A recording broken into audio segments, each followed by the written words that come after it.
Yo, what up, man? So, recently there's been some news in the NBA, and that comes up around this year every year, whether the Warriors win or lose, about the hate on Steph Curry. We all know he had the debacle with his wife earlier on in the season. I think it was going into the second round of the playoffs. Actually, not going into the Western Conference Finals of the playoffs. And he stepped up in that extremely difficult personal time of stress in his personal life. Silenced the critics for that. KD went down, and they finished the Rockets off in Game 6 away. All right. I think Steph had the game. I don't know if it was Game 5 or Game 6, the closeout game where he had 0 points in the first half, and he ended up with like 31 or 33 in the second half. This is the deal with Steph Curry, man. A lot of people are get confused as to why he's hated so much.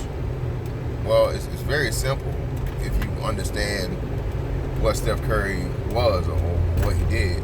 Steph Curry exceeded all expectations of him by like galaxies, bro. by light years. Steph Curry was projected to be a wash because he was so unhealthy and he had the constant ankle issues and injury problems. He's so injury prone. And again, I remember. I'll try to find a link to put down into the description for it if I can.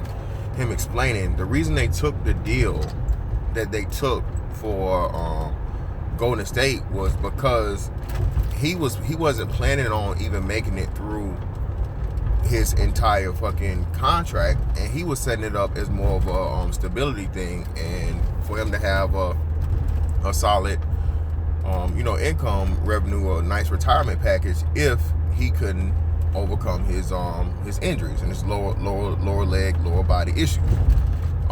He then went on to either the Warriors had a change in their physical therapy department, or he got a personal one, and he stressed the importance of getting his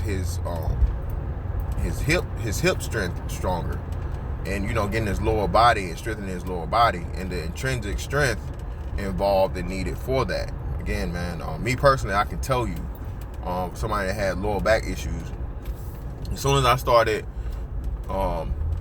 getting my hips together, and they'll tell you this, there's plenty of people that can you can look on, but that's incredibly important, because your hip is what? It's the junction between the top and the bottom. So if your hips are weak, then you're going to have an imbalance, and it messes up everything from your gait, the way you walk, the way you lift, the way you jump, the way you land, all of those different things, and the middle of anything is extremely crucial, because it combines the two ends, right, the top and the bottom. So either way, Steph comes back in that 2014 season. They beat New Orleans in the first round. I'll never forget it. And again, people hate on Steph Curry, bro. And mind you, I'm a Laker, and I was a Kobe fan when he was playing and whatnot. So Steph Curry is like the total opposite of that. But when somebody like Kobe comes out and tell you, hey man, watch out for this kid, watch out for these dudes, these motherfuckers are cold-blooded assassins, he's not lying to you. Kobe's not gonna just give empty fucking accolades, bro. He doesn't do that. He's not gonna praise somebody that's not worthy to be praised or given props. When he let everybody know that, I think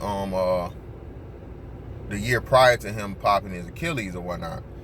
So lo and behold, Steph hits that shot over a fully stretched Anthony Davis, bro. Go back and look at the tape if you don't remember. You're gonna see it. Fully stretched Anthony Davis with contact, drains the shot, wins the game, sweeps the fucking New Orleans, and that's the Mark Jackson year. Next year, Steve Kerr becomes the coach, introduces the system that I've told you 10 times over. If you don't know what it is, hey, look it up for yourself. Inserts Draymond Green into the starting lineup, and basically unleashes Steph Curry on the fucking NBA. Mind you, this is coming off of the year of LeBron James leaving, getting embarrassed by the Spurs in the finals, leaving Miami, going back to Cleveland. So this is supposed to be LeBron's redemption song. He's gonna come back home. He's gonna lead Cleveland to the promised land, give a championship to Cleveland, all this stuff, right? Mind you, in that same year, Steve Kerr implements the system to where nobody saw this coming. As good as Steph was, and then I'll never forget this, man. Before Steph, they moved. Before they moved, they were sold on Steph, and he like turned it around. Monte Ellis was like the guy for fucking Golden State, and Golden State fans were even mad as fuck when they traded Monte. I forget what they traded Monte to, either Indiana or wherever he went. But anyway, they traded Monte Ellis away, and in the beginning, motherfuckers hated it, bro, because they thought Monte was the guy, their guy. He had been there so long or whatever, you know, and Monte was decent, but Monte was just a chucker, bro. He was a streaky chucker. There's nothing about him that was really special. He just happened to be the franchise guy for Golden State. Steve Kerr shows up, and now Steph Curry went from somebody you barely hear about and is not even a household name to who the fuck is this dude, bro? This little motherfucker at the time, this little babyface motherfucker, we ain't even got a real beard back then, is up. He is demolishing any and everything around him. What is going on? Oh my fucking God. They were not supposed to go to the finals that year, nevertheless winning. I know people gonna say, oh well, you know, LeBron was by himself, Kyrie and Kevin Love were hurt, bro. Hey, if was a fifth, bro, who knows? At the end of the day, the result was Golden State Warriors being the NBA champions of 2015. In the midst of that, Steph Curry has a phenomenal fucking series, right? And when it comes time for him to get his just due in the Finals MVP, they give it to who? Andre Iguodala, the guy who guarded LeBron James when LeBron James averaged like some crazy ass fucking stat line, bro. 30, like 8, 9, or some crazy shit or whatever the fuck. Like, why are you gonna give this guy the Finals MVP when like his shit is nowhere near Steph's? Well, it's very simple. Had they given Steph Curry the Finals MVP, that would have knocked down LeBron James so far, and he's being the face of the league, that they wouldn't have been able to capitalize on LeBron as far as a profit, profit and income stream, if they pretty much turned all the keys over to Steph in that 1 year, especially when it was a fluke. To the NBA's knowledge, this shit was a fluke. This was like it was like Dallas beating Miami the first year. It was when Dallas beat Miami the first year. All the bets were on, even Vegas odds were on fucking Miami Heat winning and beating Dallas.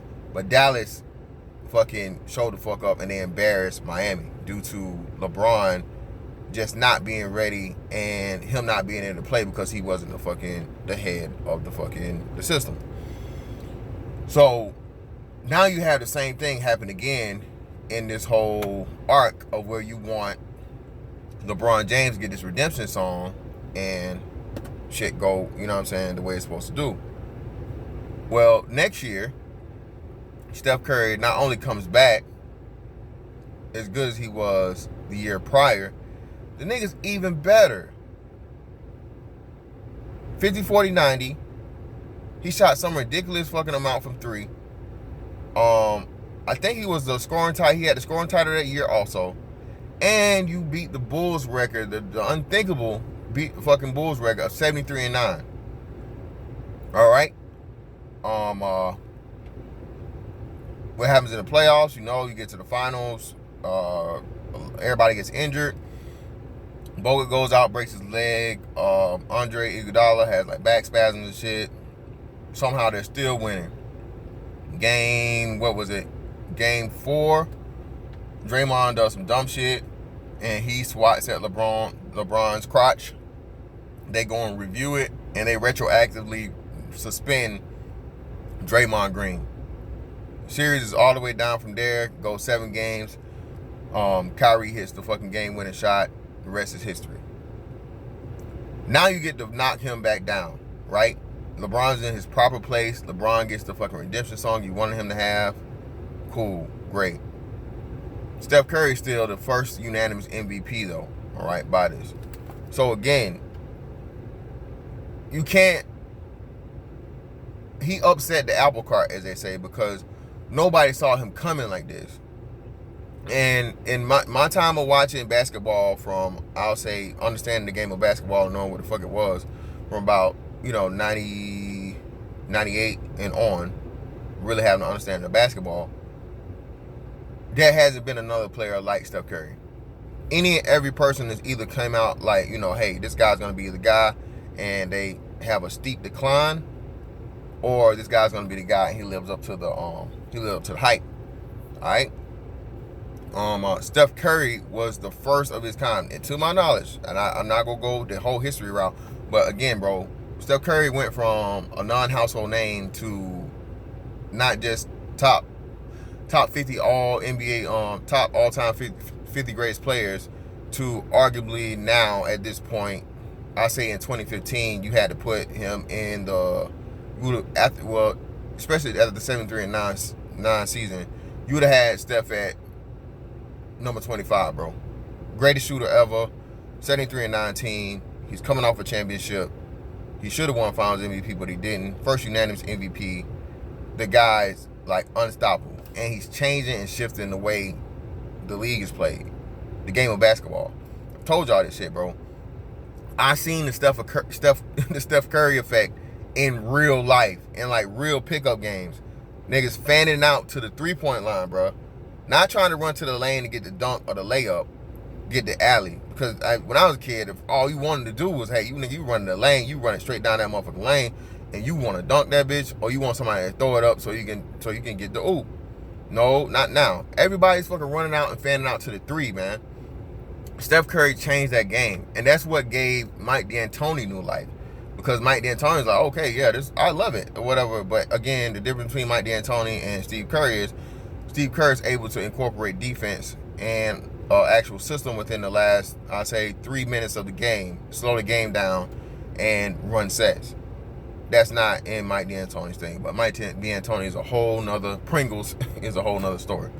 But that's why people hate Steph Curry, bro, and that's why you have the hate for Steph Curry. Because Steph Curry knocked a whole lot of motherfuckers down, bro. Dwayne Wade pretty much went into oblivion after that. He had no chance. No one cared about Dwayne Wade. Who else was there? Let me think. Dirk's relevance was washed after that. Tim Duncan was able to hold on because of his greatness and his stature of the Spurs or whatnot. Who else? I don't know, man. It was a lot of people that was supposed to be, and they were trying to be. Oh, even Chris Paul, bro. He shit on Chris Paul.